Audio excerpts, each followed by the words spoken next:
नमस्कार, जय हिंद दोस्तों। स्वागत है आपका अपने YouTube channel current affairs by Divyanshu. BPSC AEDO के बहुत सारे प्रैक्टिस सेट को हम लोग कवर कर रहे हैं, जिसके तहत एडुटेरिया के जो एईडीओ के टेस्ट हुए हैं एफएलटी, उसे हमने कवर कर रखा है। आपने अगर वीडियो अभी तक नहीं देखा है तो चैनल पर जाइए, अलग से प्लेलिस्ट मिल जाएगा, उसको हम लोग वहाँ पर देख सकते हैं। बड़े ही अच्छे से हमने उसको डिस्कस किया है।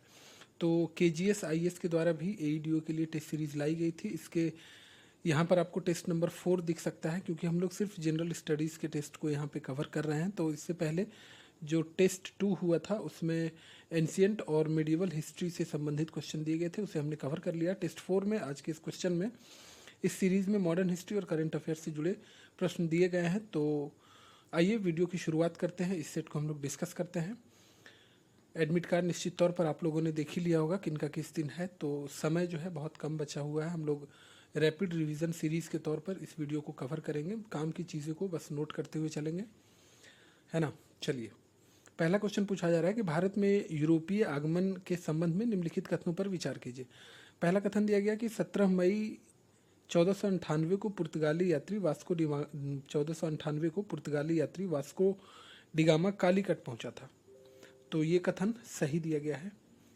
1498 में ही आया था और 17 मई को वास्को डिगामा जो है आया था। ये एक पुर्तगाली यात्री था, ये चीज़ें आपको पता होंगी। दूसरा कि भारत में प्रथम पुर्तगाली गवर्नर फ्रांसिस्को डी अल्मीडा था, तो दूसरा वाला कथन भी सही है। तीसरा है अल्मीडा को भारत में पुर्तगाली शक्ति का वास्तविक संस्थापक माना जाता है। ये कथन गलत है। क्यों गलत है? क्योंकि अल्मीडा को नहीं माना जाता, फ्रांसिस्को डी अल्बुकर्क को माना जाता है।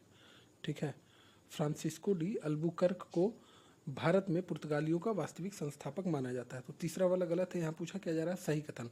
तो केवल 1 और 2 यहाँ पर हमारा सही जवाब हो जाएगा। ठीक है, और ये जो अल्मीडा आपको नाम दिख रहा है, अल्मीडा को हम लोग जानते हैं ब्लू वाटर पॉलिसी के लिए। ब्लू वाटर पॉलिसी, ठीक है, blue water policy. Blue water policy की शुरुआत जो है इसी के द्वारा की गई थी।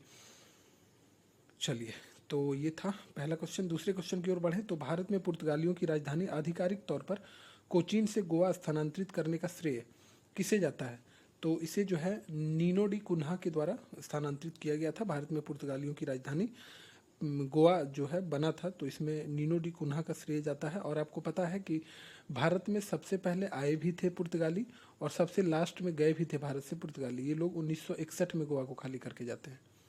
ठीक है, तो ये जो है नीनो डी कुन्हा, इसने मद्रास के निकट सेंट थॉम तथा बंगाल में हुगली में पुर्तगाली बस्तियां स्थापित की थी। और 1534 में बेसिन तथा 1535 में दीव पर भी इसने अधिकार कर लिया था। और पौंडीचेरी पर कब्जा करने वाले प्रथम यूरोपीय शक्ति अगर पूछा जाए कौन था, तो जवाब हो जाएगा पुर्तगाली।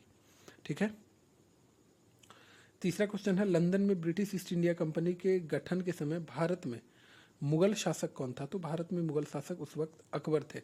देखिए, लंदन में जब इसका गठन की जा रही थी ईस्ट इंडिया कंपनी की, उस समय भारत में शासक जो है वो अकबर थे। इस अंग्रेजी ईस्ट इंडिया कंपनी की स्थापना अगर आपसे पूछ ली जाए कि कब की गई थी, तो 31 दिसंबर 1600 ईस्वी को इंग्लैंड में इसकी स्थापना की गई थी। The governor and company of merchants of London trading into the east Indies, इस नाम से की गई थी। और उस समय भारत में मुगल बादशाह जो है वो अकबर थे। ईस्ट इंडिया कंपनी ने भारत में प्रथम अस्थायी फैक्ट्री की स्थापना 1611 में की थी, मुगल बादशाह जहांगीर के शासनकाल में। 1611 में जहांगीर का शासनकाल था। ठीक है, जहांगीर का उस समय शासनकाल था।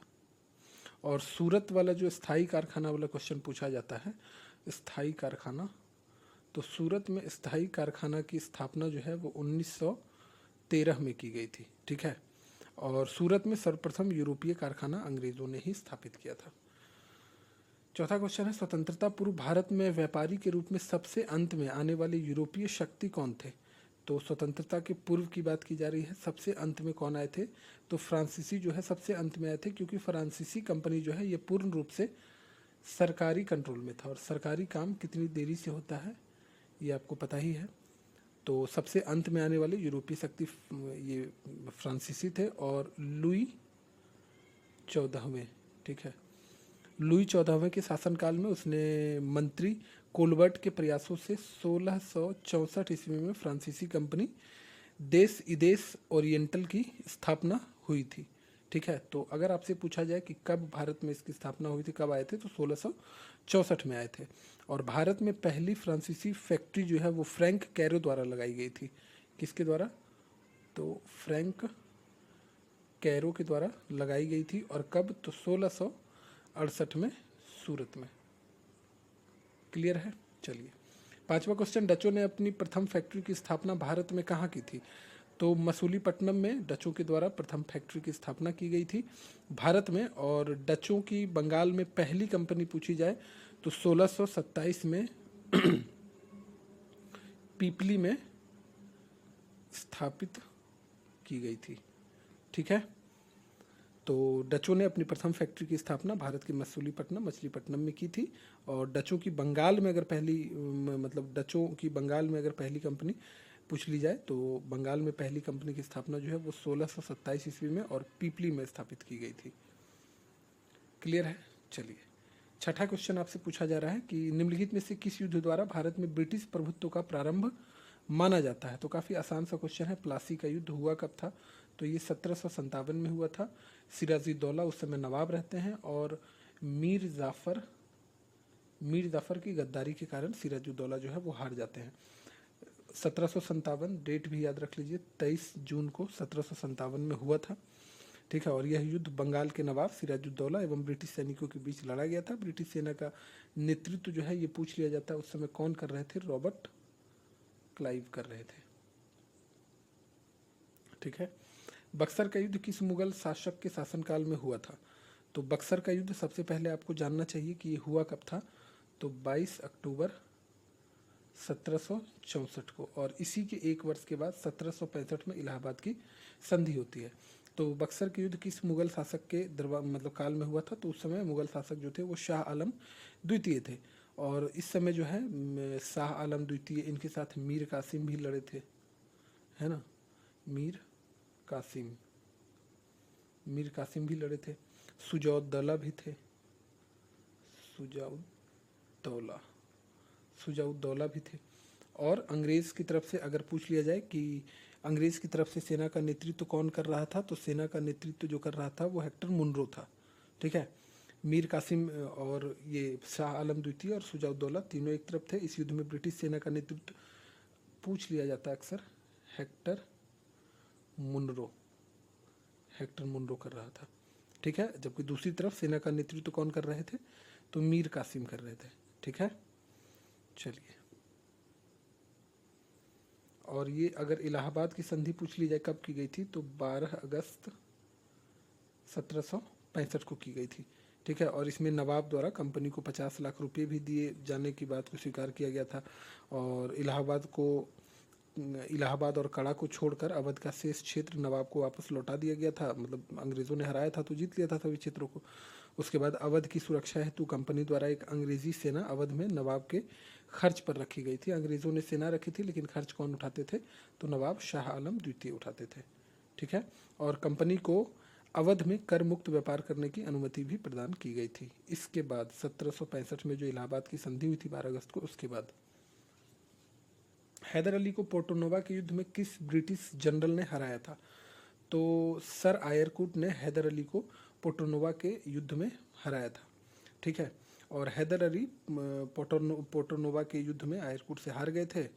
आयरकुट को मतलब हराए थे इन्होंने, हैदर अली ने पोर्टोनोवा के युद्ध में आयरकुट को ये हराए थे। और हैदर अली का जन्म अगर आपको जानना हो तो 1722 में हुआ था। ठीक है, चलिए, और हैदर अली के बाद जो है मैसूर के शासक इनके पुत्र टीपू सुल्तान बनते हैं। निम्नलिखित में से किस युद्ध की समाप्ति के लिए सालबाई की संधि उत्तरदायी है? मतलब पूछा जा रहा है कि सालबाई की संधि जो है वो किस युद्ध की समाप्ति के बाद हुआ था। तो सालबाई की संधि अगर आपसे पूछ ली जाए तो ये हुआ था प्रथम आंग्ल मराठा युद्ध के बाद। प्रथम आंग्ल मराठा युद्ध चला कब से कब तक था? तो 1775 से लेकर 1782 तक वारेन हेस्टिंग्स के समय में चला था। ठीक है, वारेन हेस्टिंग्स के समय में चला था, ध्यान रखिएगा। और द्वितीय आंग्ल मराठा युद्ध जो है वो 1803 से लेकर 1805 के दौरान चला था, लॉर्ड वेलेस्ली इस समय थे। और तीसरा आंग्ल मराठा युद्ध 1817 से 1818 के दौरान चला था, जिसमें लॉर्ड हेस्टिंग्स थे। ठीक है, लॉर्ड हेस्टिंग्स। क्लियर है? चलिए, प्रमुख घटना और उस समय गवर्नर जनरल कौन थे, ये आपसे पूछा जा रहा है। चलिए, तो प्रथम आंग्ल सिख युद्ध जब हुआ था, इस समय गवर्नर जनरल कौन थे? प्रथम आंग्ल सिख युद्ध जब हुआ था तो इस समय गवर्नर जनरल थे लॉर्ड हार्डिंग। ए का हो जाएगा 3। द्वितीय आंग्ल सिख युद्ध जब हुआ था उस समय गवर्नर जनरल कौन थे? तो लॉर्ड डलहौजी थे। बी का हो जाएगा 2। और प्रथम आंग्ल बर्मा युद्ध हुआ था उस समय कौन थे? तो लॉर्ड एमहर्स्ट थे। सी का हो जाएगा 4 और बच रहा है 1, तो डी का हो जाएगा प्रथम आंग्ल अफगान युद्ध के बाद के समय जो गवर्नर जनरल थे वो लॉर्ड ऑकलैंड थे। तो 3 2 4 1, 3 2 4 1, ऑप्शन नंबर डी यहाँ पर हमारा सही जवाब हो जाएगा। ठीक है, चलिए अगले क्वेश्चन की तरफ बढ़ें। भारत में दास प्रथा का अंत निम्नलिखित में से किस गवर्नर जनरल के काल में हुआ था? देखिए, इसमें बताने का मन बहुत कुछ करता है लेकिन समय का अभाव है। जैसे युद्ध के बारे में कौन सी संधि हुई थी, लेकिन समय का अभाव है। ठीक है, रैपिड रिवीजन कीजिए अभी। उम्मीद है आप लोगों ने पढ़ा होगा इन सब के बारे में। 11 नंबर क्वेश्चन क्या कह रहा है? भारत में दास प्रथा का अंत निम्नलिखित में से किस गवर्नर जनरल के काल में हुआ था? तो दास प्रथा का अंत जो है वो लॉर्ड एलनबरो के समय में हुआ था। ठीक है, गवर्नर जनरल या वाइसराय उसमें कहा जाए तो लॉर्ड एलनबरो के समय में हुआ था। ठीक है, हालांकि वाइसराय जो है वो 1857 की क्रांति के बाद वाले को वाइसराय कहा जाता है ना। चलिए, विलियम बेंटिक के समय में याद होगा आपको सती प्रथा का अंत हुआ था। ठीक है, और लॉर्ड डलहौजी के समय में विधवा पुनर्विवाह, याद रखिएगा, विधवा पुनर्विवाह। लॉर्ड कैनिंग से संबंधित कुछ चीज़ अगर याद है तो बताइए, लॉर्ड कैनिंग के समय में क्या हुआ था? कमेंट बॉक्स में आप हमें बताइएगा कि लॉर्ड कैनिंग के समय में क्या हुआ था। चलिए, अगला क्वेश्चन है कि 1857 के विद्रोह से संबंधित प्रमुख पुस्तक the first Indian war of independence 1857 से 1859 किसके द्वारा लिखी गई? ये बुक का नाम है the first Indian war of independence 1857 to 1859। ये किसके द्वारा लिखा गया था? तो Karl Marx and Frederick Engels के द्वारा लिखा गया था। बहुत सारे बुक लिखे गए थे इसमें और इससे क्वेश्चन जो अक्सर पूछे जाते हैं, जैसे the Indian war of independence 1857। फिर से बोल रहा हूँ, the Indian war of independence 1857। ये विनायक यानी वीडी सावरकर जिसे आप बोलते हैं, जिन्हें बोलते हैं विनायक दामोदर सावरकर, इनके द्वारा लिखा गया था the Indian war of independence 1857। ठीक है, 1857 द ग्रेट रिवॉल्ट, ये अशोक मेहता के द्वारा लिखा गया है। बहुत सारी बुक है।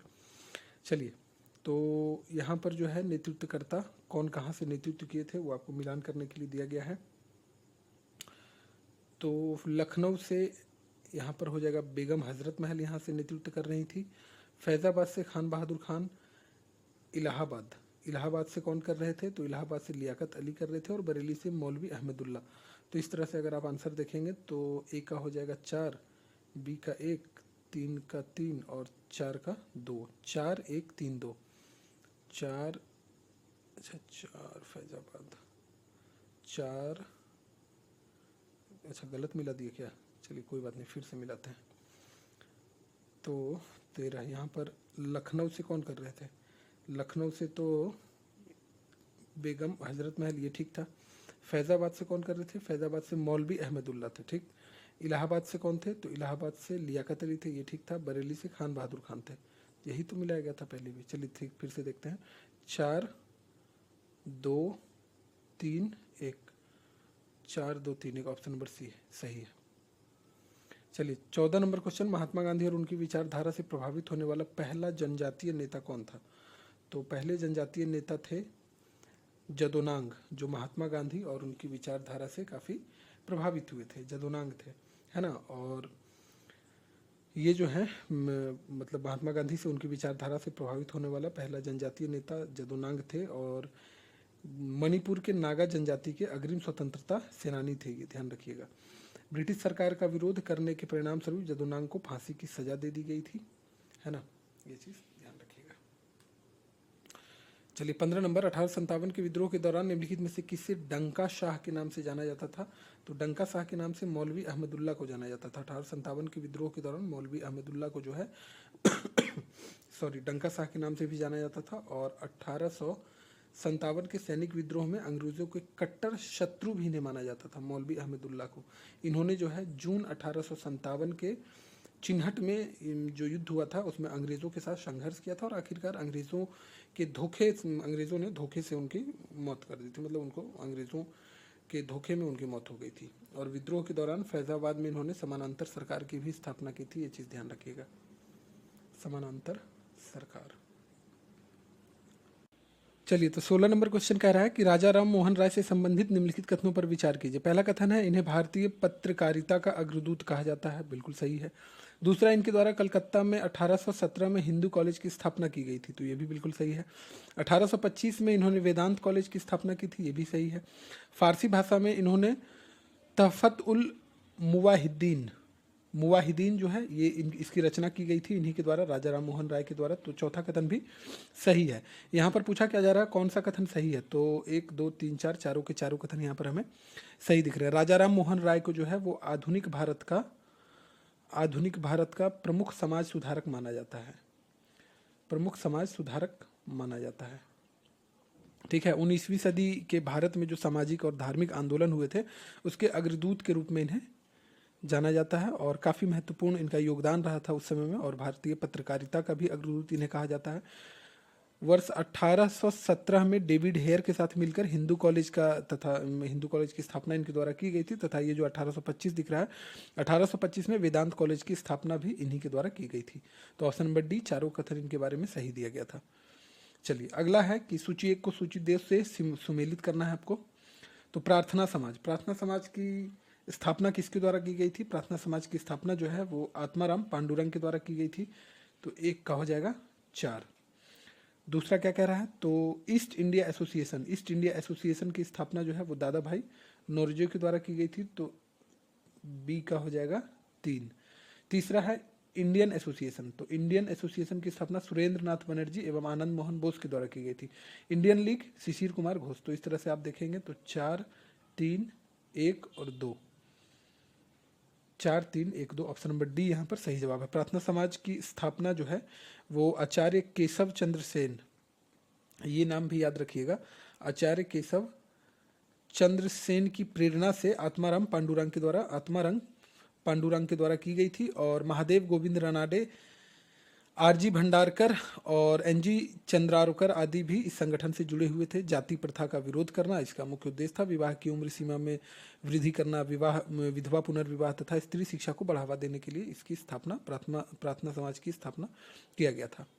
ठीक है, ये जो ईस्ट इंडिया एसोसिएशन दिख रहा है, जो दादा भाई नौरोजी के द्वारा जिसकी स्थापना की गई थी, इसकी स्थापना जो है ईस्ट इंडिया एसोसिएशन की स्थापना अगर पूछी जाए कि कब की गई थी, तो 1866 में इसकी स्थापना की गई थी। ठीक है, दादा भाई नौरोजी के द्वारा कहाँ पर किया गया था, तो ये लंदन में किया गया था। और इसका मुख्य उद्देश्य क्या था, तो ब्रिटिश जनता तथा संसद को भारतीय समस्या से अवगत कराना। ठीक है, और 1869 में इसकी एक शाखा जो है वो बम्बई में स्थापित की गई थी, जिसका अध्यक्ष जो है जमशेद जीजा भाई को तथा सचिव जो है वो फिरोज शाह मेहता को बनाया गया था। निम्नलिखित में से किसे भारत का मार्टिन लूथर की उपमा दी जाती है? तो भारत का मार्टिन लूथर की उपमा दयानंद सरस्वती को दी जाती है। ठीक है, 1875 में इनके द्वारा एक इम्पॉर्टेंट ये पॉइंट याद रखिएगा कि 1875 में दयानंद सरस्वती ने मुंबई में आर्य समाज की स्थापना की थी। आपसे कई बार ये क्वेश्चन जो एग्जाम में पूछा गया है कि आर्य समाज की स्थापना कब की गई थी, तो 1875 में, और कहाँ की गई थी ये भी इंपॉर्टेंट है, मुंबई में की गई थी। ठीक है, कुछ समय पश्चात जो है वो आर्य समाज का मुख्यालय लाहौर भी स्थानांतरित कर दिया गया था। और वेदों की ओर लौटो जो है वो इन्हीं के द्वारा, दयानंद सरस्वती के द्वारा नारा दिया गया था, आपको बखूबी याद ही होगा। इनके द्वारा एक और बात बोला गया है, अच्छा शासन स्वशासन का स्थानपन्न नहीं है तथा भारत भारतीयों के लिए, ये दोनों पॉइंट भी याद रखिएगा। चलिए, अगला क्वेश्चन है 19 नंबर, भारतीय राष्ट्रीय कांग्रेस से संबंधित निम्नलिखित कथनों पर विचार कीजिए। इसका गठन दिसंबर 1885 में एक अवकाश प्राप्त अधिकारी एओ ह्यूम के द्वारा किया गया था, तो ये सही दिया गया है। दूसरा, प्रारंभ में इसका नाम भारतीय राष्ट्रीय संघ रखा गया था तथा बाल गंगाधर तिलक के सुझाव पर इसका नाम भारतीय राष्ट्रीय कांग्रेस कर दिया गया।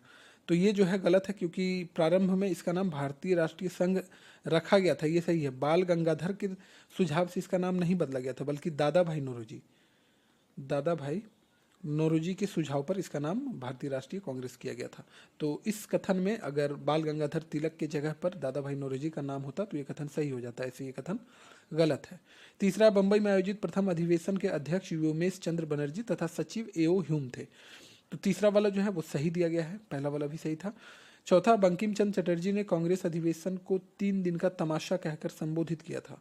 तो बंकिम चंद्र चटर्जी ने नहीं, यहाँ पर ये इनके जगह पे अगर लिखा हुआ होता अश्विनी कुमार दत्त, अश्विनी कुमार दत्त ने इस वाक्य को कहा था कि 3 दिन का तमाशा कहकर संबोधित किया गया था, ये अश्विनी कुमार दत्त थे। तो 1 और 3 यहाँ पर सही है। पूछा क्या जा रहा है सही जवाब, तो ऑप्शन नंबर ए जो है यहाँ पर हमारा सही जवाब हो जाएगा। ठीक है। कर्जन के द्वारा एक वर्ड कहा गया था, एक लाइन कही गई थी, एग्जाम में पूछा जाता है अक्सर कि कांग्रेस अपनी मौत की घड़ियां गिन रहा है। भारत में रहते हुए मेरी एक सबसे बड़ी इच्छा है कि मैं उसे शांतिपूर्ण मरने में मदद कर सकूं, ये कर्जन के द्वारा बोला गया था। ठीक है। और लाला लाजपत राय के द्वारा सुरक्षा बलों का सिद्धांत के आधार पर भारतीय राष्ट्रीय कांग्रेस की स्थापना की व्याख्या की गई थी। सुरक्षा बल वाला क्वेश्चन भी पूछा जाता है कई बार। भारतीय राष्ट्रीय कांग्रेस के किस अधिवेशन की अध्यक्षता सुभाष चंद्र बोस के द्वारा की गई थी? तो ये हरिपुरा भी नहीं है, फैजपुर भी नहीं है, त्रिपुरी भी नहीं है। देखिए 1938 की घटना है जब गुजरात के हरिपुरा तथा 1939 ईस्वी में मध्य प्रदेश के त्रिपुरी नामक स्थान पर सुभाष चंद्र बोस ने भारतीय राष्ट्रीय कांग्रेस की अध्यक्षता की थी। ठीक है। तो यहाँ पर इनमें से कोई नहीं, इनमें से एक से अधिक। तो यहाँ पर जो है 1938 की अगर आप बात करेंगे तो 1938 में जो है ये हरिपुरा जो कि यहाँ दिया गया है गुजरात, ठीक है, गुजरात की अध्यक्षता करते हैं। और 1939 में त्रिपुरी जो कि एमपी में है इसकी अध्यक्षता करते हैं भारतीय राष्ट्रीय कांग्रेस की। वर्ष 1939 की घटना याद होगी जब गांधी जी द्वारा समर्थित प्रत्याशी पट्टाभी सीतारमैया थे, इनको जो है चुनाव में पराजित कर दिया था इन्होंने, सुभाष चंद्र बोस ने। बाद में ये जो है सुभाष चंद्र बोस चले जाते हैं छोड़कर कांग्रेस को, है ना, और नेताजी के नाम से इनको जाना जाता है। बंगाल विभाजन हमारे ऊपर बम की तरह गिरा, बंगाल विभाजन के संबंध में ये कथन किसके द्वारा कहा गया है? तो ये कथन कहा गया था सुरेंद्र नाथ बनर्जी के द्वारा। सुरेंद्र नाथ जो है ये इसके बारे में बोले थे कि बंगाल विभाजन हमारे ऊपर बम की तरह गिरा है। बंगाल में बढ़ रहे राष्ट्रवाद की वृद्धि को रोकने के लिए बंगाल विभाजन किया गया था, आपको पता ही होगा। और 19 जुलाई, ये डेट याद रखिएगा, 19 जुलाई 1905 को बंगाल विभाजन की 1905 को बंगाल विभाजन की घोषणा की गई थी।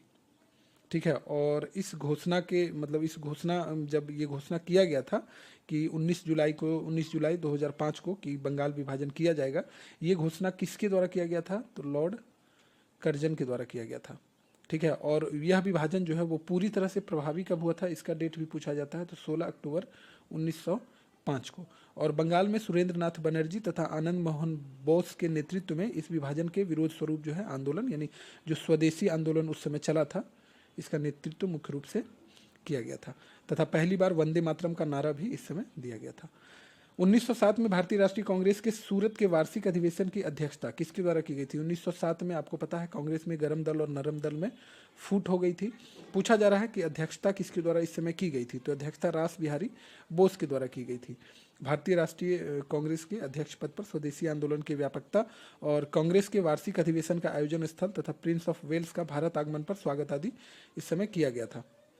मतलब स्वागत आदि विषयों पर कांग्रेस के शीर्ष नेताओं के बीच मतलब कुछ लोग चाह रहे थे कि स्वागत किया जाए जो मतलब उदारवादी थे, ठीक है, और उग्रवादी जो है इसके कड़े विरोधी थे। तो इन्हीं सब कुछ मतभेद के कारण 1907 में कांग्रेस में जो है विभाजन हो जाता है। बाद में जाकर 1916 का जो लखनऊ अधिवेशन होता है उसमें जाकर फिर से कांग्रेस जो है एक साथ उदारवादी दल और उग्रवादी दल दोनों के बीच में, गरम दल और नरम दल के बीच में समझौता होता है वर्ष 1916 का लखनऊ अधिवेशन में। वर्ष 1908 में मुस्लिम लीग का वार्षिक अधिवेशन कहाँ आयोजित किया गया था? तो 1908 का मुस्लिम लीग का वार्षिक अधिवेशन जो है वो अमृतसर में आयोजित किया गया था। और इस अधिवेशन की अध्यक्षता पूछ ली जाती है कई बार, सर अली इमाम के द्वारा इसकी अध्यक्षता की गई थी। और इसी अधिवेशन में मुस्लिमों ने अपने पृथक निर्वाचक मंडल की मांग रखी थी, जिसे लॉर्ड मिंटो ने 1909 में स्वीकार कर लिया था। मार्ले मिंटो सुधार 1909 को बोला जाता है।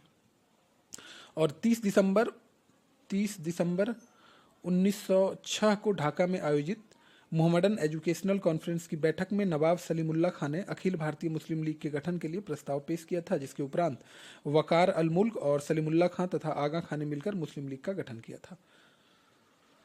24 नंबर क्वेश्चन की तरफ बढ़ रहे हैं। 24 नंबर क्वेश्चन कह रहा है कि होम रूल लीग से संबंधित निम्नलिखित कथनों पर विचार कीजिए और इनमें से कौन सा कथन सही है ये आपको बताना है। तो होम रूल लीग की स्थापना बाल गंगाधर तिलक एवं एनी बेसेंट के द्वारा की गई थी, बिल्कुल सही है। एनी बेसेंट द्वारा स्थापित होम रूल लीग के सचिव एनसी केलकर थे, तो ये कथन गलत है। एनी बेसेंट के द्वारा जो होम रूल लीग की स्थापना की गई थी, इसके सचिव जो है वो जॉर्ज अरुंडेल थे। मैं यहाँ लिख दे रहा हूँ, जॉर्ज अरुंडेल थे। ठीक है, तो यहाँ पर जो एनसी केलकर है, यहाँ पर जॉर्ज अरुंडेल होता तो ये कथन सही होता। बाल गंगाधर तिलक द्वारा स्थापित होम लीग के सचिव जो है वो जॉर्ज अरुंडेल थे, तो यहाँ पर उल्टा दे दिया गया है। ठीक है, जॉर्ज अरुंडेल जो है वो एनी बेसेंट के द्वारा जो स्थापित किया गया था उसके थे, और एनसी केलकर जो थे वो बाल गंगाधर के द्वारा जो स्थापित किया गया था होम रूल लीग उसके सचिव थे। तो दोनों को उल्टा कर दीजिएगा तो सही हो जाएगा। ये कथन वैसे गलत है, तो सही कथन केवल एक है, ऑप्शन नंबर ए जो है वो सही जवाब है। बाल गंगाधर तिलक जो है इनके बारे में थोड़ा सा जान लीजिए। मराठा और केसरी, इसके माध्यम से इन्होंने प्रचार किया था। ये दोनों कृति जो है इन्हीं की है, बाल गंगाधर तिलक की। पूछा जाता है एग्जाम में, इसलिए बता दिया गया। राजद्रोह मेरा धर्म हो गया है, यह कथन गांधी जी के द्वारा कब व्यक्त किया गया था? तो दांडी में नमक कानून का सार्वजनिक रूप से उल्लंघन करने के समय। दांडी मार्च कब निकला था? तो 1930 में, जब नमक कानून तोड़ते हैं ये बापू महात्मा गांधी जी गुजरात के तट पर, उसी समय इनके द्वारा बोला गया था कि राजद्रोह मेरा धर्म हो गया है। और मतलब उसके बाद जो है सो दांडी मार्च के दौरान इनके द्वारा विशेष रूप से बहुत लोग इसमें जुड़े थे। नमक कानून तोड़ा गया था इनके द्वारा। मोहनदास करमचंद गांधी का जन्म आपको पता ही है कि 2 अक्टूबर 1869 में हुआ था, गुजरात के पोरबंदर में। चलिए अगला है, महात्मा गांधी के चंपारण सत्याग्रह का विरोध किसने किया था? जो चंपारण सत्याग्रह का विरोध जो है वो एनजी रंगा के द्वारा किया गया था। ठीक है, एनजी रंगा के द्वारा किया गया था। डॉक्टर राजेंद्र प्रसाद, ठीक है, राजेंद्र प्रसाद, इनके अलावा नरहरि पारेख, महादेव देसाई, मजहरुल हक,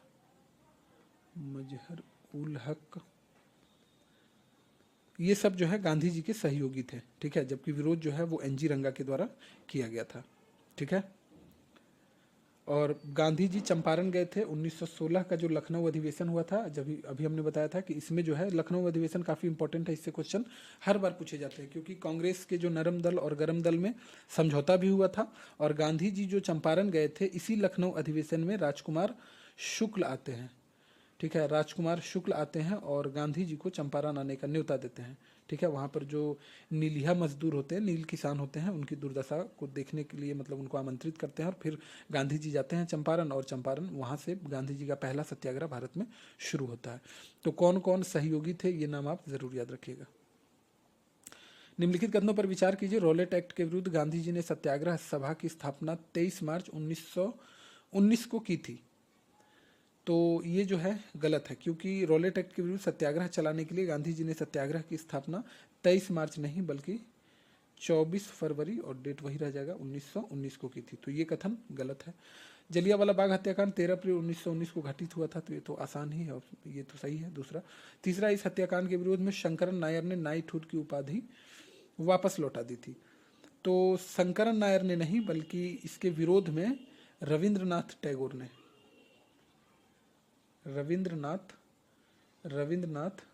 टैगोर ने नाइटहुड की उपाधि वापस की थी। तो तीसरा वाला भी गलत है। तो केवल 2 यहाँ पर सही है, और सही कथन ही पूछा जा रहा था। चलिए अगले क्वेश्चन की तरफ बढ़ते हैं। अगला क्वेश्चन 28 नंबर कह रहा है, जलियांवाला बाग हत्याकांड की जांच के लिए ब्रिटिश सरकार द्वारा गठित हंटर आयोग के भारतीय सदस्यों में निम्नलिखित में से कौन शामिल नहीं था? तो हंटर आयोग का जो है सो गठन किया गया था जलियांवाला बाग हत्याकांड 1919 की जांच के संबंध में उस पर रिपोर्ट देने के लिए।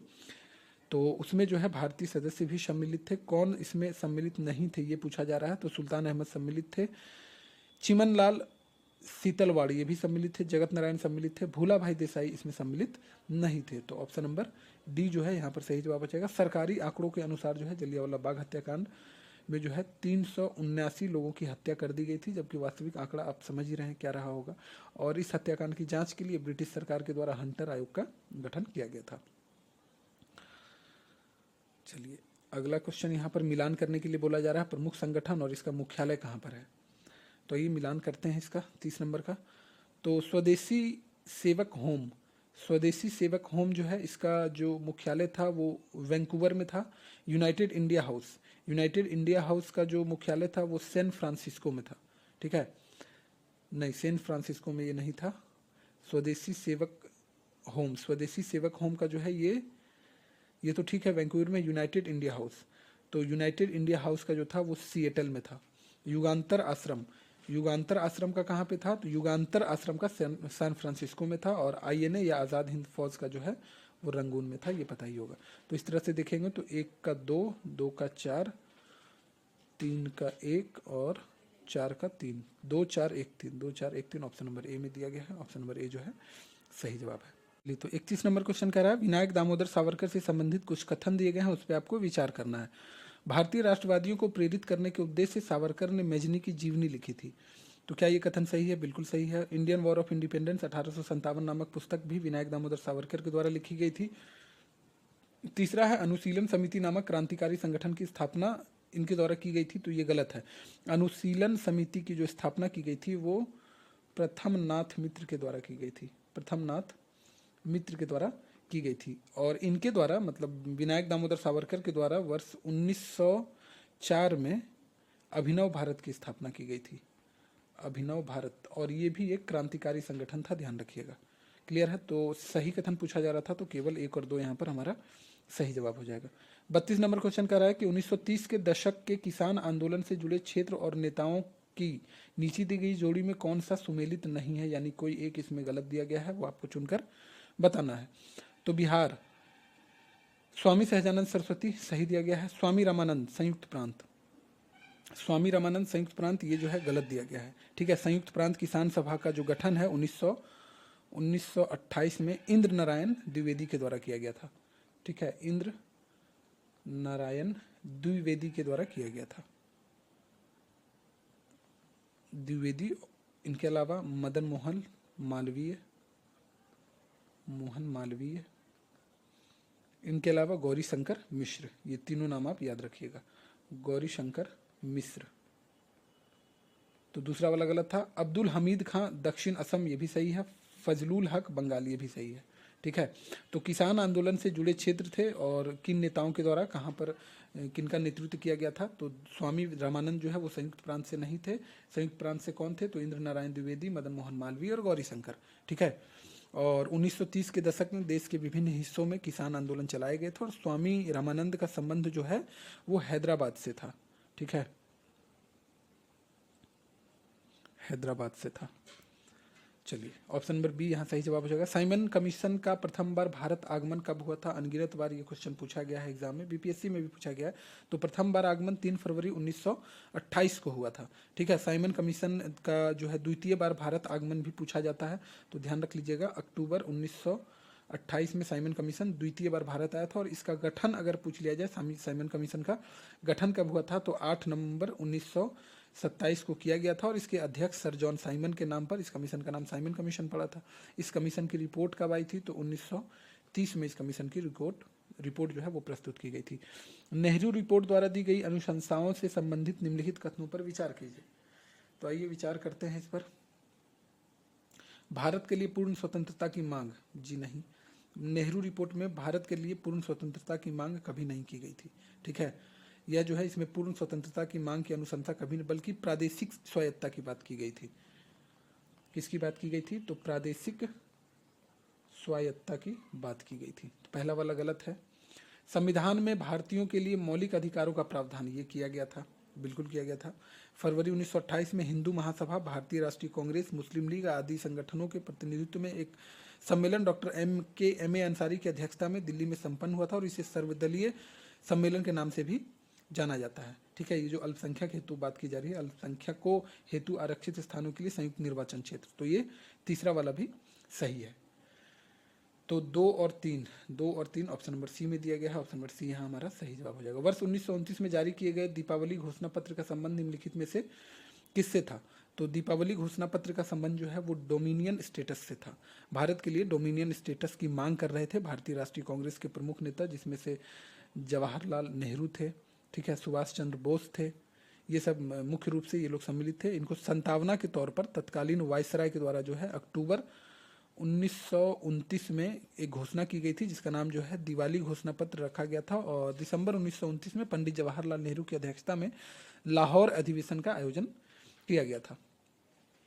ठीक है, चलिए अगला है, निम्नलिखित में से कौन अमेरिकी पत्रकार वर्ष 1930 के नमक सत्याग्रह में गांधी जी के साथ रहा तथा पूरी घटना का विवरण प्रस्तुत किया? बीपीएससी में ये क्वेश्चन पूछा गया है। तो ये थे वेब मिलर, ठीक है, वेब मिलर ये अमेरिकी पत्रकार थे और गांधी जी के साथ जो है साबरमती आश्रम में ये रहा करते थे, मतलब रहे थे कुछ दिन, और उसके बाद सत्याग्रह का विवरण इनके द्वारा प्रस्तुत किया गया। दांडी मार्च की शुरुआत जो है पूछ ली जाए आपसे कब की गई थी, तो 12 मार्च 1930 को की गई थी और 24 दिन ये चला था, यानी 6 अप्रैल 1930 को दांडी में नमक कानून का उल्लंघन करने के साथ समाप्त कर दिया गया था। यह यात्रा जो है 24 दिन चली थी। 66वीं बीपीएससी में ये क्वेश्चन पूछा गया है।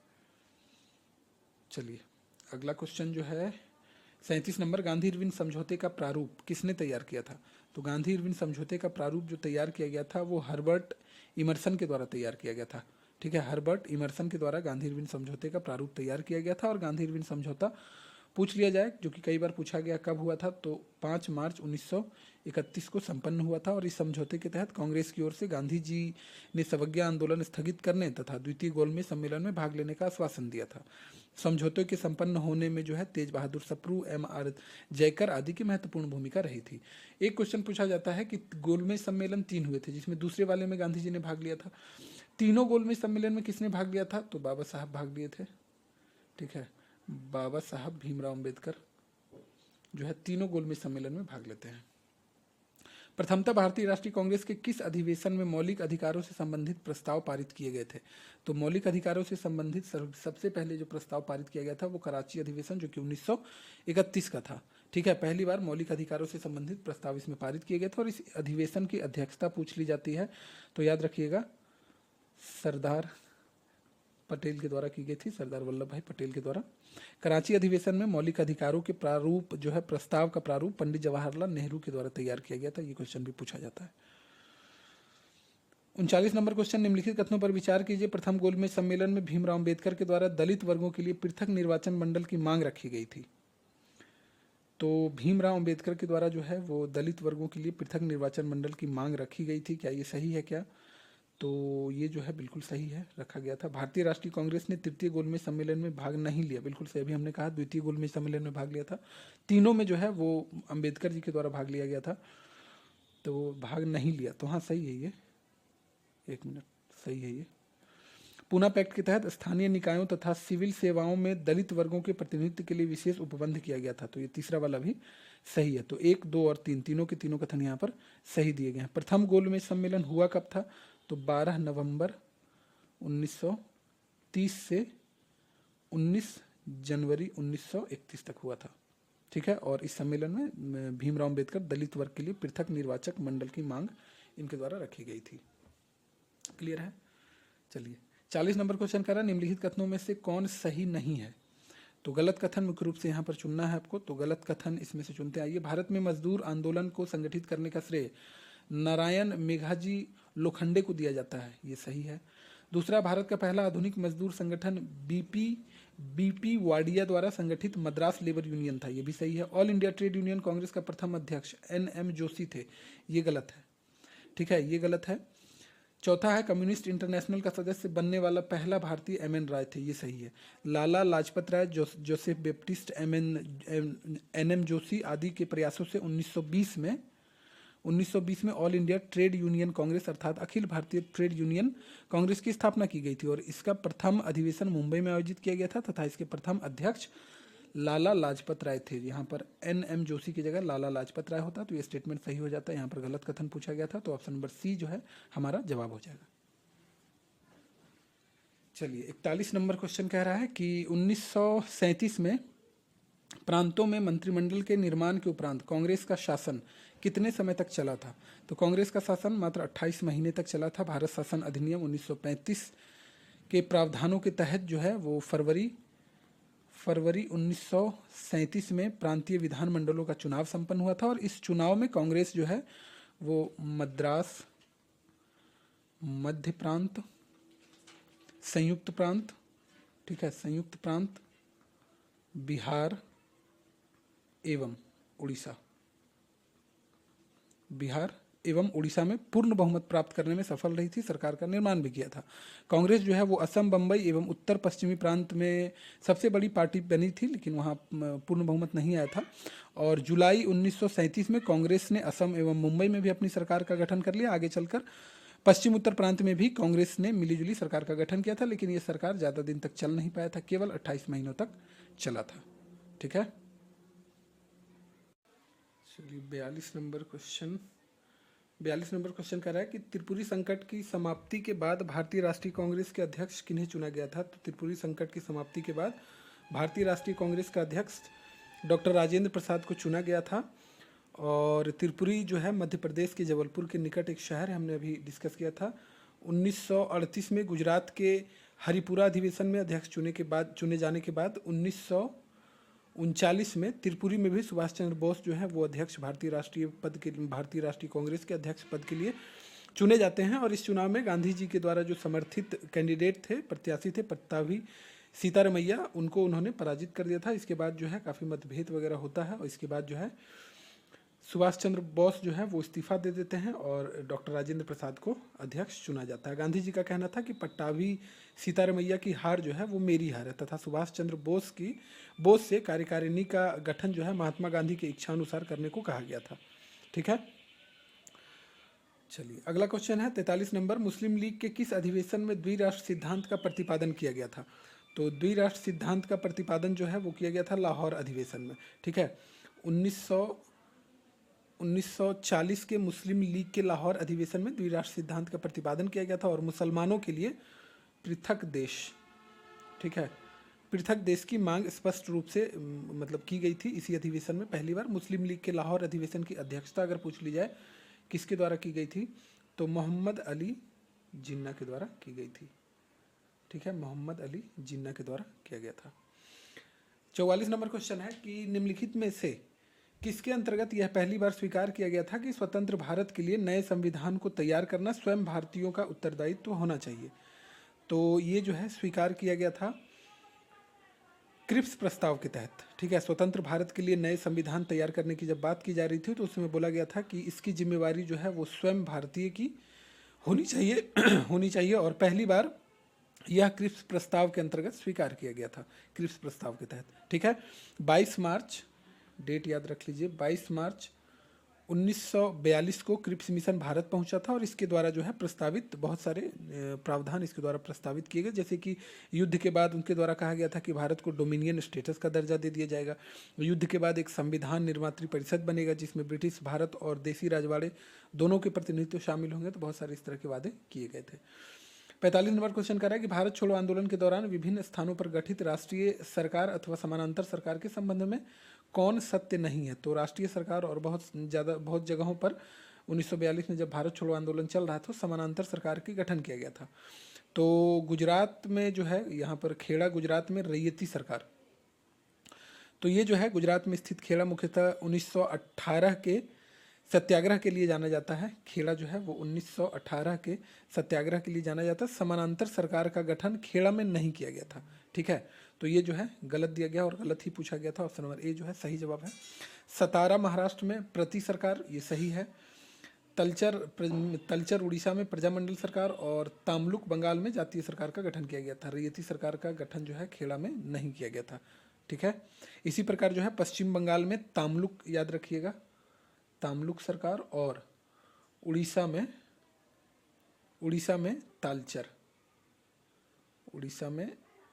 तालचर, ये दोनों याद रखिएगा।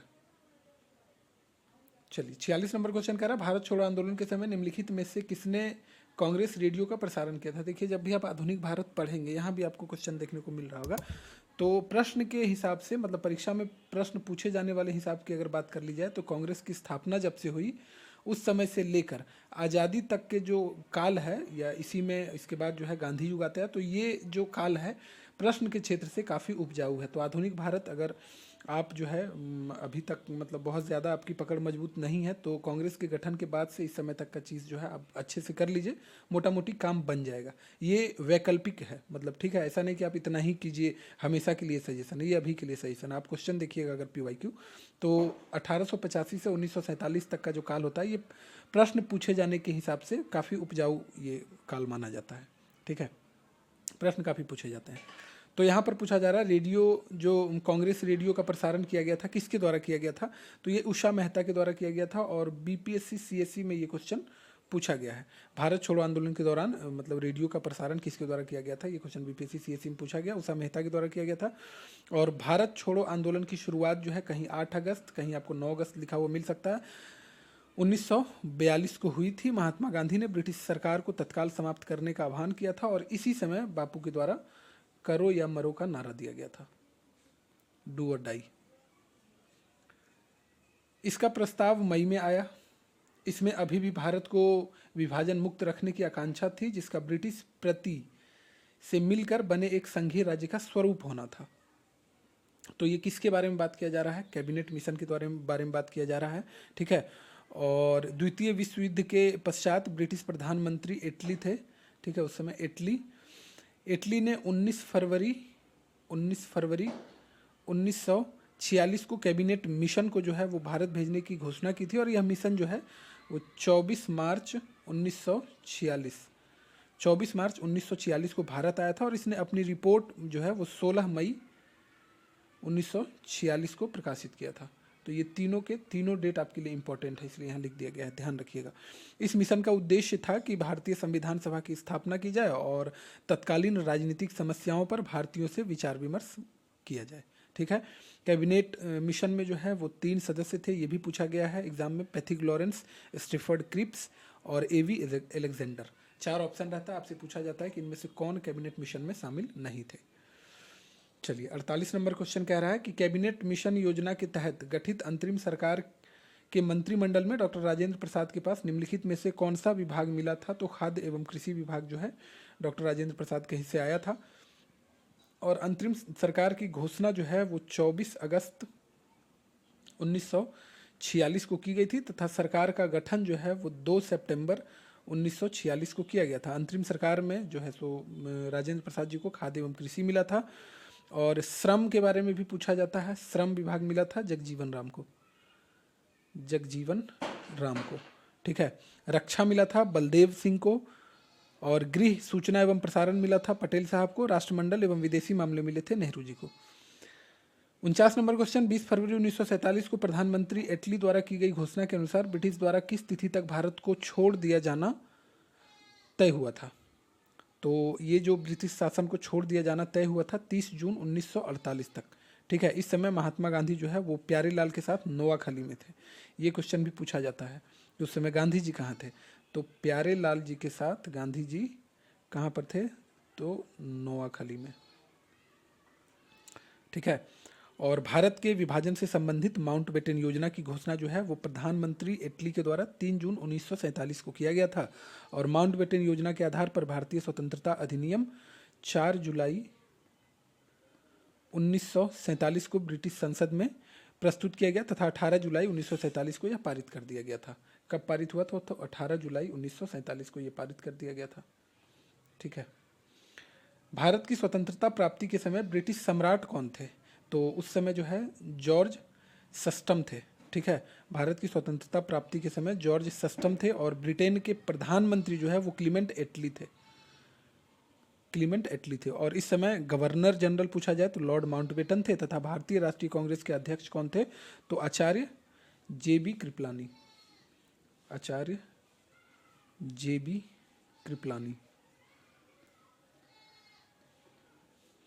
चलिए, सितंबर 1928 में हिंदुस्तान सोशलिस्ट रिपब्लिकन आर्मी की बैठक में बिहार के किस क्रांतिकारी ने भाग लिया था, तो बिहार के फणींद्रनाथ घोष ने भाग लिया था। और ये घटित कब हुआ था, मतलब कब में सोशलिस्ट पार्टी आर्मी की बैठक बिहार में मतलब ये सितंबर 1928 में हुआ था। ठीक है, बैठक में बिहार के जो क्रांतिकारी ने भाग लिया था वो फणींद्रनाथ घोष थे। बाद में जो है ब्रिटिश सरकार की यातनाओं से टूटकर वे सरकारी गवाह बन गए और उनकी गवाही के आधार पर भगत सिंह सहित कई बड़े क्रांतिकारियों को गिरफ्तार कर लिया गया और उन्हें मौत की सजा सुना दी गई। वर्ष 1918 में मुंबई में आयोजित भारतीय राष्ट्रीय कांग्रेस के विशेष अधिवेशन की अध्यक्षता बिहार के किस व्यक्ति ने की थी? तो 1918 में एक विशेष अधिवेशन हुआ था और इसकी अध्यक्षता जो है वो हसन इमाम के द्वारा किया गया था। ठीक है, सैयद हसन इमाम इनका पूरा नाम था और इनका जन्म जो है वो पटना में हुआ था और उन्हें भारत के प्रतिष्ठित वकीलों में से एक माना जाता है। और 1918 में भारतीय राष्ट्रीय कांग्रेस ने जो है मॉन्टेग्यू चेम्सफोर्ड रिपोर्ट पर विचार विमर्श के लिए बंबई में एक विशेष अधिवेशन बुलाया था जिसकी अध्यक्षता जो है इनके द्वारा की गई थी। और इन्होंने 1927 में बिहार में साइमन कमीशन के बहिष्कार और खिलाफत आंदोलन में भी अग्रणी भूमिका इनकी हमें देखने को मिलती है। अगला क्वेश्चन कह रहा है कि स्वतंत्रता आंदोलन के दौरान बिहार की प्रमुख रचनाओं में से फिरंगिया किसके द्वारा लिखा गया है? तो फिरंगिया मनोरंजन प्रसाद सिन्हा के द्वारा लिखा गया है। ठीक है, फिरंगिया जो है मनोरंजन प्रसाद सिन्हा के द्वारा लिखा गया है। बाबू रघुवीर नारायण ने यहाँ जो नाम दिख रहा है बाबू रघुवीर नारायण, ये जो है इनकी प्रसिद्ध रचना है बटोहिया। बटोहिया तथा एक और नाम याद रख लीजिए, भारत भवानी। भारत भवानी।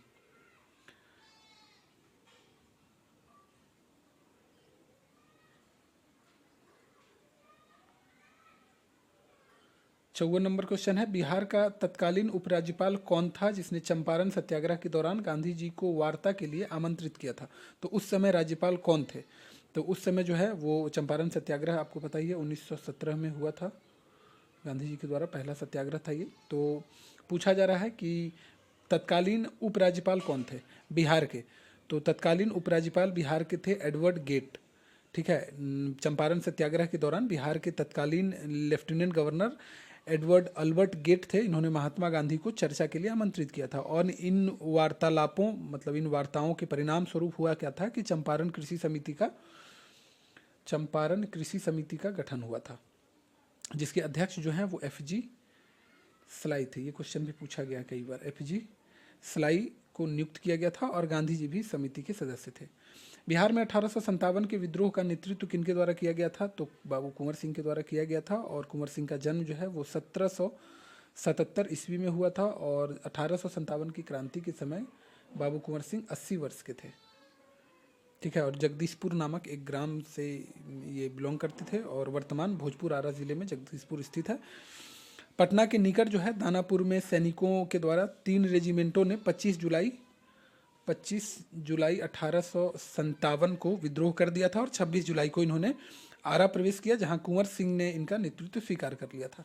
ठीक है, कुंवर सिंह की मृत्यु के बारे में भी पूछा जाता है, तो मृत्यु ध्यान रख लीजिए 26 अप्रैल 1858 को हुई थी।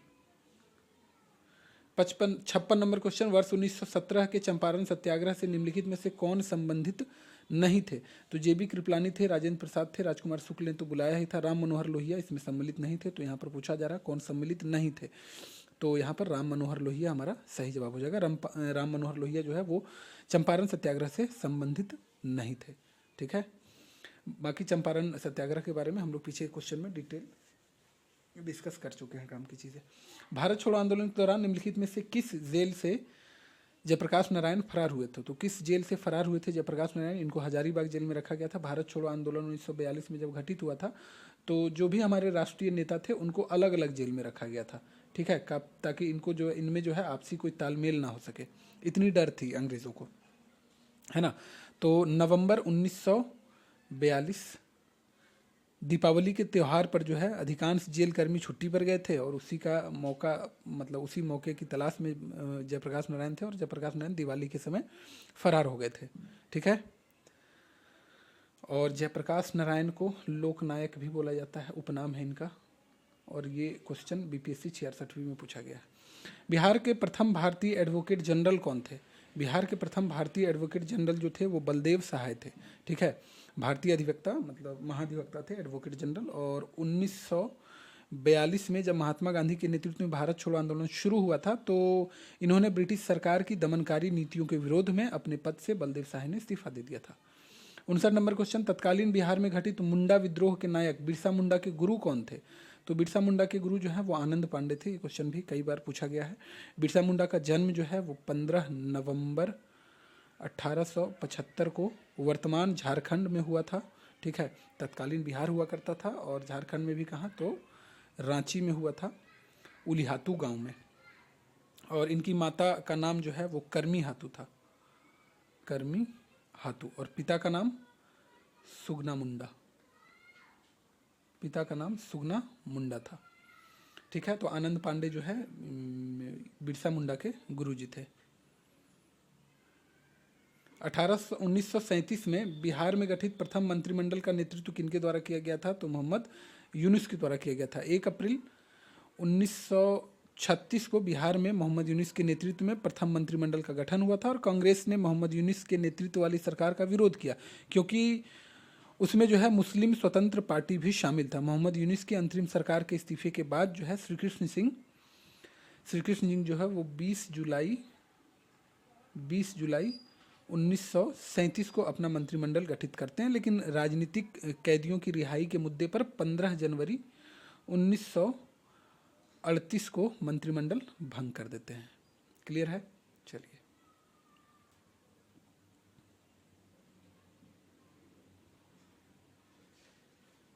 61 नंबर क्वेश्चन कह रहा है, बिहार में आज़ाद दस्ता निम्नलिखित में से किस आंदोलन के दौरान सक्रिय था?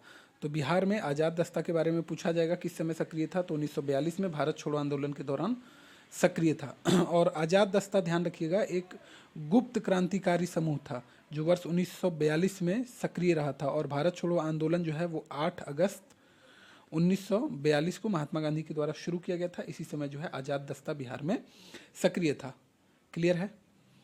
चलिए, और बिहार में मतलब ये जो भारत छोड़ो आंदोलन चला था, इसका मुख्य रूप से नेतृत्व जयप्रकाश नारायण, रामानंद मिश्र, शीलभद्र यादव जैसे नेताओं के द्वारा किया गया था।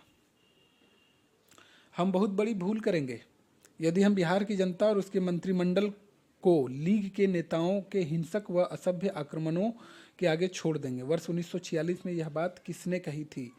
तो वर्ष 1946 में ये बात कही गई थी सरदार पटेल के द्वारा। ठीक है, वर्ष 1946 में जो है भारत में राजनीतिक स्थितियां जो है वो अत्यंत तनावपूर्ण थी और मुस्लिम लीग द्वारा सीधी कार्यवाही दिवस यानी प्रत्यक्ष कार्यवाही दिवस और अन्य उग्र आंदोलनों के चलते कई स्थानों पर सांप्रदायिक हिंसा फैल गई थी, जिसमें बिहार भी शामिल था। उस समय सरदार वल्लभ भाई पटेल ने यह चेतावनी दी थी, हम बहुत बड़ी भूल करेंगे यदि हम बिहार की जनता और उनके मंत्रिमंडल को लीग के नेताओं के हिंसक व असभ्य आक्रमण के आगे छोड़ देंगे। चलिए, कुछ हॉर्न वॉर्न का आवाज़ आ रहा होगा। कुछ जाहिल लोग होते हैं जिन्हें हॉर्न मतलब एक्सीलेटर के बजाय हॉर्न दबाने में ज़्यादा मज़ा आता है। बैकग्राउंड में आ रहा होगा, माफ़ कीजिएगा, मतलब क्या ही किया जाए इन जाहिलों का। 63 नंबर क्वेश्चन, 1912 में भारतीय राष्ट्रीय कांग्रेस का अधिवेशन बिहार के किस शहर में आयोजित किया गया था? तो भारतीय राष्ट्रीय कांग्रेस का 1912 का अधिवेशन पटना में आयोजित किया गया था और ये 27वें नंबर का अधिवेशन था। इसके 10 साल बाद यानी कि 1922 में भी बिहार में एक अधिवेशन होता है और 22 वाला जो है वो 37वें नंबर का है, क्योंकि ये देखिए 27वें नंबर का है। ये 37वें नंबर वाला जो है ये गया में होता है। ठीक है, तो ये जो 1912 का अधिवेशन है ये पटना में हुआ था और इस अधिवेशन की अध्यक्षता अगर आपसे पूछ ली जाए तो जवाब हो जाएगा RN माधोलकर। ठीक है, RN माधोलकर के द्वारा इसकी अध्यक्षता की गई थी, ये चीज़ ध्यान रखिएगा। क्लियर है? चलिए, 1919-20 के दौरान बिहार के दरभंगा क्षेत्र में किसान आंदोलन का नेतृत्व निम्नलिखित में से किसके द्वारा किया गया था? तो किसान आंदोलन का नेतृत्व जो है दरभंगा में स्वामी विद्यानंद के द्वारा किया गया था। ऑप्शन नंबर डी यहाँ पर सही जवाब है। और किसानों ने इसलिए मतलब आंदोलन उस समय किया था क्योंकि ज़मींदारों की जो नीतियाँ थी वो काफ़ी दमनकारी थी। लगान वसूलने का जो तरीका था वो थोड़ा इनफॉर्मल टाइप का था। ठीक है, और इस किसान आंदोलन का नेतृत्व स्वामी विद्यानंद ने किया था। इस आंदोलन ने बिहार में किसान चेतना को जो है मजबूत किया था और बाद में स्वतंत्रता संग्राम में भी किसानों की महत्वपूर्ण भूमिका रही थी। निम्नलिखित में से किस अंग्रेज कमांडर को 1855 में संथालों ने हराया था? तो संथालों के द्वारा अंग्रेज कमांडर जो हारे थे वो मेजर बारो थे। ठीक है, संथालों ने 1855 जो यहाँ पर लिखा भी हुआ है 1855 में भागलपुर के निकट पिरपैंती एक जगह है, पिरपैंती के युद्ध में अंग्रेजी कमांडर जो है मेजर बारो को इन्होंने हराया था और संथाल विद्रोह का समय भी यही था, 1855-56 में संथाल विद्रोह चल रहा था संथाल परगना नामक स्थान पर। और इस विद्रोह के प्रमुख नेतृत्वकर्ता जो है वो सिद्धो एवं कान्हू थे। सिद्धो एवं कान्हू, ठीक है। चलिए 66 नंबर क्वेश्चन की तरफ हम लोग बढ़ रहे हैं। 66 नंबर क्वेश्चन कह रहा है, भारत छोड़ो आंदोलन के दौरान डॉक्टर राजेंद्र प्रसाद को कैद कर किस जेल में रखा गया था? तो डॉक्टर राजेंद्र प्रसाद को जो है कैद करने के बाद बांकीपुर जेल में रखा गया था। जैसे हमने देखा कि अलग अलग जेल में सबको रखा गया था।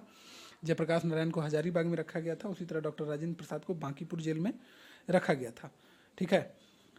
और महात्मा गांधी में सरोजनी नायडू को कैद कर जो है पूना के मतलब आगा खां पैलेस में रखा गया था, तथा पंडित जवाहरलाल नेहरू को अहमदनगर जेल में रखा गया था। सभी को अलग अलग जगह पर रखा गया था।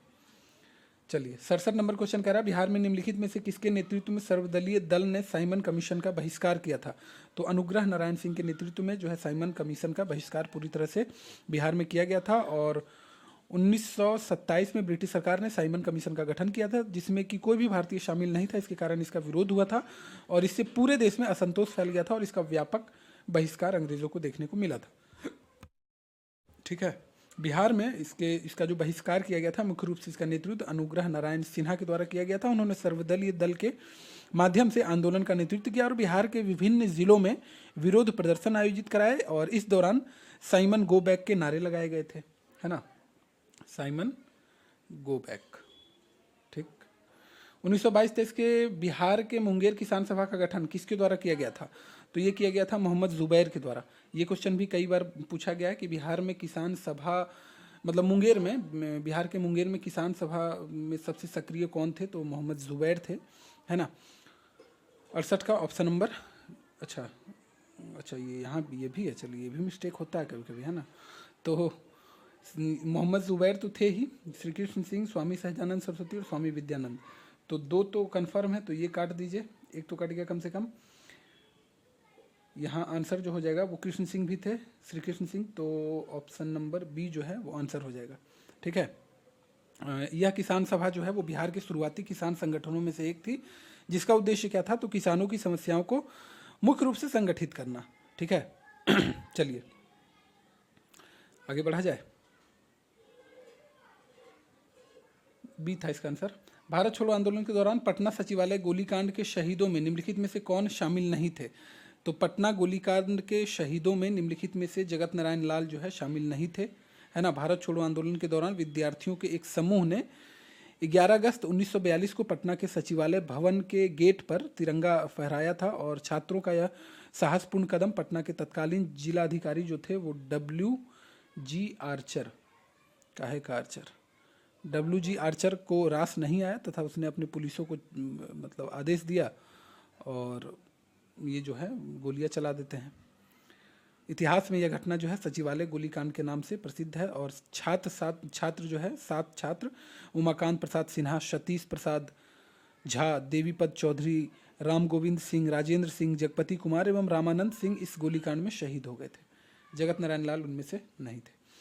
स्वतंत्र भारत में बिहार के प्रथम राज्यपाल कौन थे? तो बिहार के प्रथम राज्यपाल स्वतंत्र भारत में जयराम दास दौलत राम थे, ठीक है। और स्वतंत्रता के पूर्व जब उड़ीसा भी बिहार में शामिल था तब 1920 में सत्येंद्र प्रसन्न सिन्हा को बिहार का राज्यपाल नियुक्त किया गया था। और 1 अप्रैल आपको पता ही है, 1 अप्रैल 1936 को जब बिहार से उड़ीसा को पृथक कर दिया गया था, उसके बाद जेम्स डेविड सिफ्टन को बिहार का राज्यपाल बनाया गया था। जेम्स डेविड सिफ्टन, ठीक है।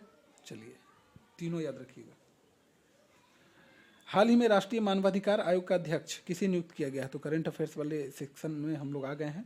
तो राष्ट्रीय मानवाधिकार आयोग का अध्यक्ष जो है वो जस्टिस वी राम सुब्रमण्यम को नियुक्त किया गया है। और ठीक है ये पहले जो है न्यायाधीश रह चुके हैं, जस्टिस वी मतलब सर्वोच्च न्यायालय के ये न्यायाधीश रह चुके हैं जस्टिस वी सुब्रमण्यम, और इनको जो है अब मानवाधिकार आयोग का अध्यक्ष नियुक्त किया गया है। हाल ही में देश का 58वां टाइगर रिजर्व बाघ अभ्यारण्य किसे घोषित किया गया है? तो 58वां टाइगर रिजर्व माधव राष्ट्रीय उद्यान को घोषित किया गया है, ठीक है। ये 58वें नंबर का होगा और कहाँ पर है ये? तो याद रख लीजिए MP के शिवपुरी, शिवपुरी ज़िले में है। पटना वाला शिवपुरी नहीं, पटना में भी एक शिवपुरी है, पटना वाला नहीं। एमपी के शिवपुरी ज़िले में ये माधव राष्ट्रीय उद्यान स्थित है, ठीक है। और माधव राष्ट्रीय उद्यान मध्य प्रदेश का जो है वो 9वां अधिसूचित टाइगर रिजर्व है, ठीक है। चलिए 73 नंबर, वन स्थिति रिपोर्ट 2023 से संबंधित निम्नलिखित कथनों पर आपको विचार करने के लिए बोला जा रहा है। विचारक तो हैं ही हम लोग, आइए विचार करते हैं। पहला कथन दिया गया है कि देश में राज्य में सर्वाधिक वन क्षेत्र के मामले में मध्य प्रदेश प्रथम, अरुणाचल प्रदेश सेकंड और झारखंड तीसरे स्थान पर है। बिल्कुल सही है। वन क्षेत्र में सर्वाधिक वृद्धि वाले राज्यों में मिजोरम प्रथम, गुजरात सेकंड और छत्तीसगढ़ थर्ड पोजीशन पे है, तो ये भी सही है। तीसरा है भारत वन स्थिति रिपोर्ट का प्रथम प्रकाशन 1987 में किया गया था, क्या ये सही है? तो ये जो है भारत वन स्थिति रिपोर्ट का प्रथम प्रकाशन जो है 1987 में किया गया था। तो 3 नंबर यहाँ पर भारत वन स्थिति रिपोर्ट का प्रकाशन जो है 1987 में किया गया था। और हर प्रत्येक 2 वर्ष के उपरांत जो है फॉरेस्ट सर्वे लाया जाता है, ये तो आपको पता ही है ना। तो इसमें जो है ये तीसरा वाला थोड़ा सा कन्फ्यूज़न इसमें है, बाकी 2 तो ये सही है। 73 नंबर क्वेश्चन जो है एक बार आप लोग इसका हमें बताइएगा, तीसरा वाला क्या है। मतलब तीसरा, हालांकि मैंने पढ़ा है कि कहीं ना कहीं ये मतलब सही है, लेकिन इस जो क्योंकि एक खान जीएस स्टडी सेंटर का टेस्ट है, इसमें जो है आंसर केवल 1 और 2 दिया गया है। 73 नंबर क्वेश्चन मैं आप पे छोड़ता हूँ, थोड़ा सा आप लोग भी मेहनत कीजिए। गलत बताने से अच्छा है कि थोड़ा सा आप लोग इस पर देख लीजिएगा गूगल करके, है ना। चलिए 74 नंबर क्वेश्चन की तरफ बढ़ते हैं। हाल ही में प्रधानमंत्री नरेंद्र मोदी को किस देश के सर्वोच्च नागरिक सम्मान ऑर्डर ऑफ द मुबारक अल कबीर से सम्मानित किया गया है? तो ये कुवैत का सर्वोच्च नागरिक सम्मान है, ऑर्डर ऑफ द मुबारक अल कबीर। हाल ही में 8वें हिंद महासागर सम्मेलन का आयोजन कहाँ किया गया? तो 8वें हिंद महासागर का सम्मेलन जो है ये ओमान में किया गया है, ठीक है। सिंगापुर स्थित Rajaratnam school of international studies तथा ओमान विदेश मंत्रालय के सहयोग से इंडिया फाउंडेशन के तत्वावधान में 8वें हिंद महासागर सम्मेलन का आयोजन किया गया है। 76 नंबर क्वेश्चन, हाल ही में यूनेस्को के विश्व स्मृति रजिस्टर में किन भारतीय ग्रंथों को शामिल किया गया है? तो श्रीमद् भागवत गीता और नाट्य शास्त्र को शामिल किया गया है, ठीक है। श्रीमद् भागवत गीता तथा भारत की ललित कलाओं का मूल ग्रंथ कहलाता है ये भरत मुनि द्वारा रचित नाट्य शास्त्र, ठीक है। भरत मुनि द्वारा ये रचित है, पता ही होगा आपको, है ना। इन दोनों को शामिल कर लिया गया है। चलिए 77 नंबर क्वेश्चन कह रहा है प्रधानमंत्री मुद्रा योजना से संबंधित निम्नलिखित कथनों पर विचार कीजिए। तो आइए विचार करते हैं हम लोग, विचारक तो हैं ही। प्रधानमंत्री मुद्रा योजना की 10वीं वर्षगांठ 8 अप्रैल 2025 को मनाई गई, बिल्कुल सही है। इस योजना के तहत अधिकतम 20 लाख रुपए की राशि ऋण के तौर पर प्रदान की जाती है, ये भी सही है। अधिकतम 20 लाख, पहले 10 था, इसका अब जो है बढ़ाकर 20 कर दिया गया है। तीसरा, इस योजना के तहत ऋण 4 श्रेणियों में प्रदान किए जाते हैं, शिशु, किशोर, तरुण एवं किशोर प्लस, तो ये गलत है, ठीक है। शिशु, किशोर और तरुण एवं तरुण प्लस ये जो दिया गया है ये गलत दिया गया है। तरुण प्लस में मतलब प्रधानमंत्री के तहत, प्रधानमंत्री मुद्रा योजना के तहत जो ऋण प्रदान किए जाते हैं ये 4 श्रेणियों में प्रदान किए जाते हैं, शिशु, किशोर, तरुण एवं किशोर प्लस। तो यहाँ पर केवल 1 और 2 यहाँ पर सही जवाब है, ठीक है।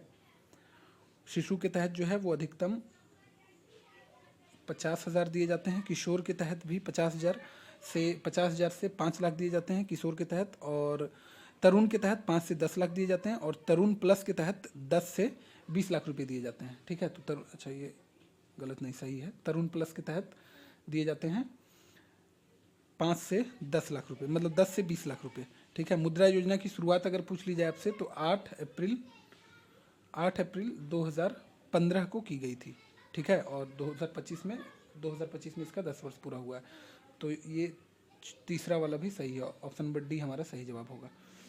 हाल ही में सिप्री द्वारा जारी रिपोर्ट से संबंधित निम्नलिखित कथनों पर विचार कीजिए। तो 2020-25 की अवधि में विश्व में हथियारों का सबसे बड़ा आयातक देश यूक्रेन है, ठीक है।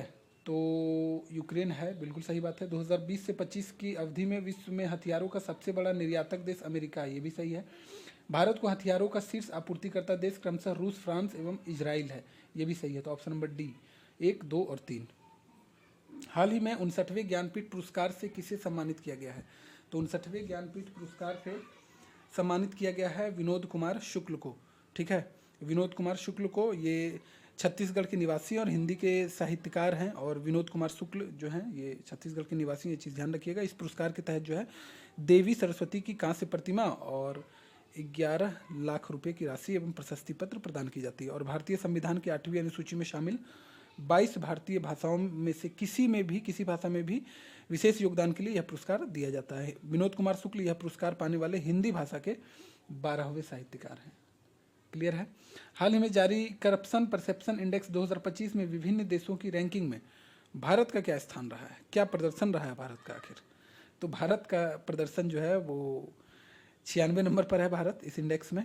देश में भ्रष्टाचार के स्तर का मापन विभिन्न मानकों के आधार पर जर्मन संस्था ट्रांसपेरेंसी इंटरनेशनल के द्वारा किया जाता है और 0 से 100 माप की इसकी रैंकिंग रखी गई है। अधिक सूचकांक वाले देश का नाम शीर्ष पर होता है जो भ्रष्टाचार के कम स्तर को दर्शाता है, तथा कम सूचकांक वाले देश का नाम जो है नीचे होता है जो अधिक भ्रष्टाचार को दर्शाता है। तो 180 देशों के इस मापन में शीर्ष स्थान जो है वो डेनमार्क का रहा है तथा निम्नतम स्थान जो है वो दक्षिणी सूडान का रहा है। ठीक है, अर्थात सबसे कम भ्रष्टाचार वाला देश डेनमार्क है और सबसे अधिकतम भ्रष्टाचार वाला देश जो है वो दक्षिणी सूडान है। चलिए अगला क्वेश्चन कह रहा है, हाल ही में जारी राजकोषीय वित्तीय स्वास्थ्य सूचकांक किस संस्थान के द्वारा जारी किया गया है? तो ये नीति आयोग के द्वारा जारी किया गया है। राज्यों की राजकोषीय स्थिति के मूल्यांकन हेतु राजकोषीय वित्तीय स्वास्थ्य सूचकांक जो है वो भारत का जो थिंक टैंक कहा जाता है नीति आयोग, इसके द्वारा जारी किया गया। और नीति आयोग की स्थापना आपको पता होगा कि 1 जनवरी 2015 को किया गया था। और किसका स्थान नीति आयोग ने लिया है? तो योजना आयोग का। ठीक है, योजना आयोग का। हाल ही में भारत का मुख्य चुनाव आयुक्त किसे नियुक्त किया गया है? तो मुख्य चुनाव आयुक्त ज्ञानेश कुमार को नियुक्त किया गया है। ठीक है, और इसके अलावा 2 अन्य चुनाव आयुक्त जो हैं सुखबीर सिंह संधू तथा विवेक जोशी हैं, इनको भी नियुक्त किया गया है। ठीक है, चलिए चर्चा में रही पुस्तक और लेखक, आपको मिलान कर देना है, इसको जल्दी से मिला दीजिए।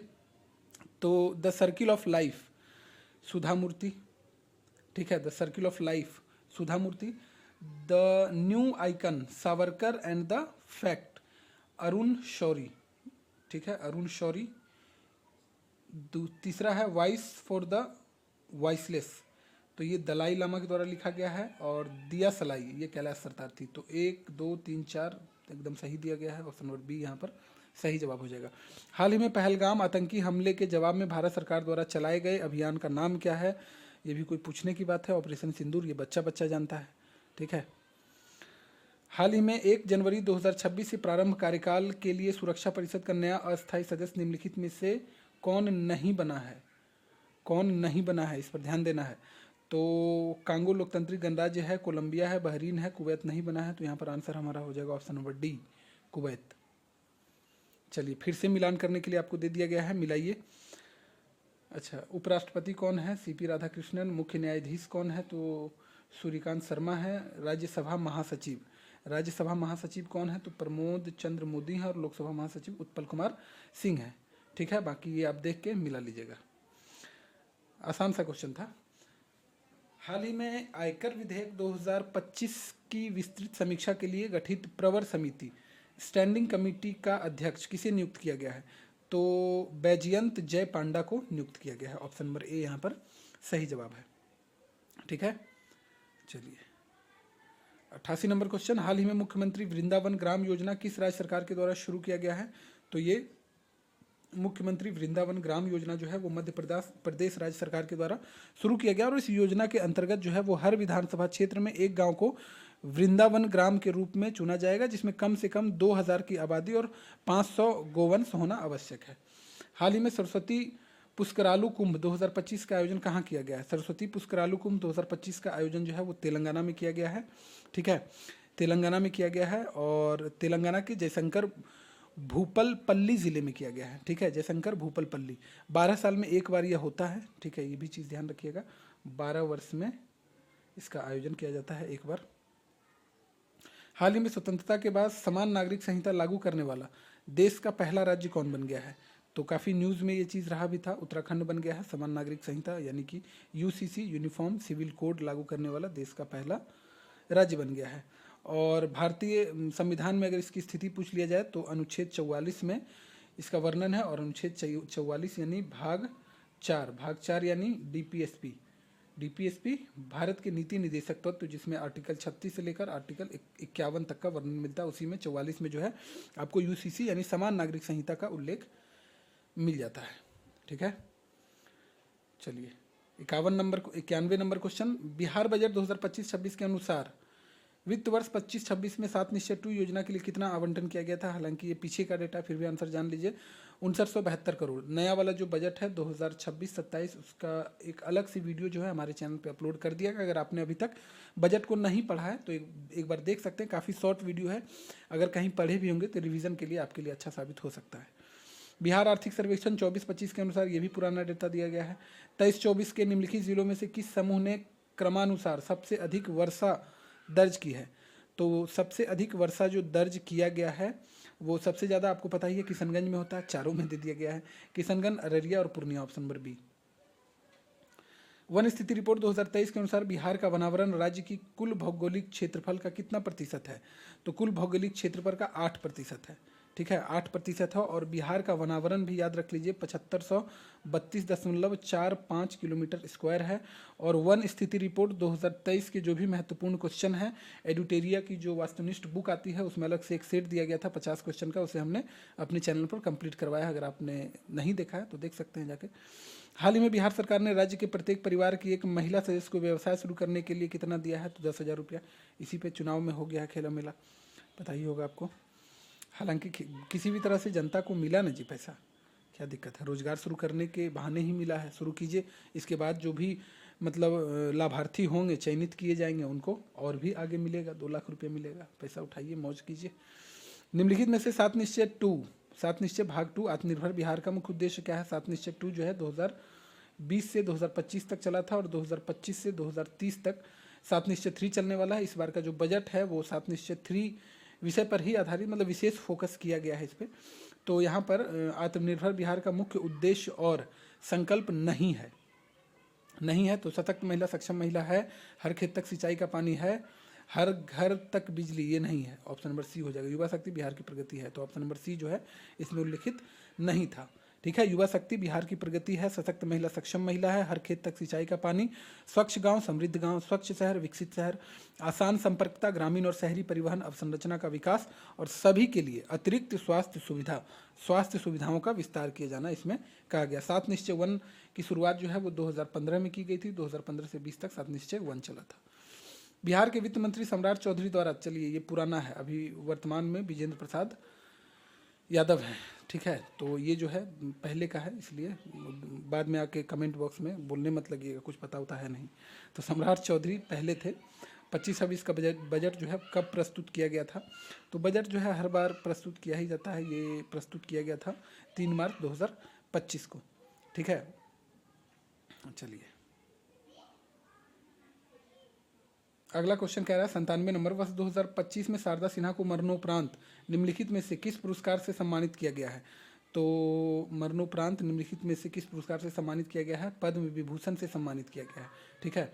हाल ही में बिहार के किस जिले में माता जानकी मंदिर का शिलान्यास और भूमि पूजन किया गया। तो माँ जानकी का जो जन्म स्थल है वो सीतामढ़ी है, आपको पता ही है, और पुनौरा धाम बोला जाता है, पुनौरा धाम है ना, पुनौरा धाम माता जानकी की जन्मस्थली और सीतामढ़ी में स्थित है। और शिलान्यास और भूमि पूजन यहाँ पर किया गया है। और अयोध्या में जो राम मंदिर स्थित है उसी के तर्ज पर इसे बनाया जाएगा। बिहार बजट 2025-26 में बिहार में महिला हाट कहाँ स्थापित किए जाने के, हालांकि फिर से पुराना डेटा है, लेकिन आंसर जान लीजिए, पटना में महिला हाट। बिहार के नवगठित मंत्रिमंडल से संबंधित सूची 1 को सूची 2 से आपको मिलान कर देना है ना। तो गृह मंत्री किनके पास है, गृह मंत्री कौन है, सम्राट चौधरी हैं, ठीक है। स्वास्थ्य मंत्री वर्तमान में कौन है। तो स्वास्थ्य मंत्री मंगल पांडे हैं, ठीक है। कृषि मंत्री कौन है। तो रामकृपाल यादव हैं। और खाद्य एवं उपभोक्ता संरक्षण मंत्री लेसी सिंह हैं। तो यहाँ पर आप मिला लीजिएगा, है ना। 2 4 1 3 है शायद, 2 4 1 3, ठीक है। ऑप्शन नंबर डी सही जवाब हो जाएगा। तो ये था 100 क्वेश्चन खान जीएस स्टडी के द्वारा, मॉडर्न हिस्ट्री और करेंट पर बेस्ड था ये। इससे पहले का जो टेस्ट था, टेस्ट 1 को हमने कवर किया, वो एंशियंट और मिडिवल हिस्ट्री पर बेस्ड था, सारा 100 के 100 क्वेश्चन। इसमें जो है 70 क्वेश्चन जो था वो मॉडर्न हिस्ट्री पर था और 30 क्वेश्चन करंट अफेयर्स के थे। तो सेशन कैसा लगा आप हमें कमेंट बॉक्स में ज़रूर बताइएगा। और इस तरह के सेट जो है आपको डेली अभी प्रोवाइड किए जाएंगे, आपके रिविजन एकदम धड़ाधड़ आप कर सकें, इसके लिए प्रोवाइड किया जा रहा है। रैपिड फायर सीरीज है ये। मिलते हैं नेक्स्ट वीडियो में। स्वस्थ रहिए, अभी आपका स्वस्थ रहना अति आवश्यक है। स्वास्थ्य का विशेष ध्यान रखिए, क्योंकि अगर बीमार एक दिन के लिए भी पड़ते हैं तो काफ़ी नुकसान हो जाएगा आपका, है ना। तो पठन पाठन का कार्यक्रम जारी रखिए, हंसते रहिए, मुस्कुराते रहिए, मस्त रहिए और व्यस्त रहिए, अपने और अपनों का ध्यान रखिए। Thank you very much.